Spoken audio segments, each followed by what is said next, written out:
Argentine জাদুকর Lionel Messi নিজেই বলেছিলেন এখন আর আগের মতন ৩-৪ জনকে কাটিয়ে রাখাটা উপভোগ করেন না, কেননা তার বয়স হয়ে গেছে, শরীরটা ভারী হয়ে গেছে। তবে আজকে পর্তুর বিপক্ষে ম্যাচে মেসি যে খেলাটা দেখালেন সেটা সত্যি অবিশ্বাস্য। এক প্রকার ইন্টার মিয়ামির পুরোটা ইন্টারসেকশনেই মেসির দাপট ছিল। স্বল্প মূল্যে জাতীয় দলের জার্সি কিনতে এখনই যোগাযোগ করুন পোলটেক্সের হোয়াটসঅ্যাপ নাম্বারে। পুরোটা ম্যাচ জুড়ে মেসি যে কয়বার ড্রিবলিং করেছেন, যে কয়বার বল নিয়ে বেরিয়ে গেছেন সেটা সত্যি অবিশ্বাস্য। পুরো ম্যাচ যারা দেখেছেন তারা বুঝতে পারবেন মেসির ইম্প্যাক্টটা ঠিক কতটা ছিল।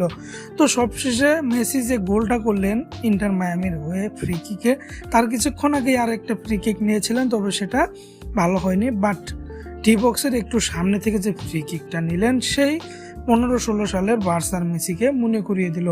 দুর্দান্ত একটি শট এবং দুর্দান্ত একটি গোল, এবং সবশেষে টিমমেটদের যে সেলিব্রেশন দেখলেন সেটা সত্যি চোখে লেগে থাকার মতন।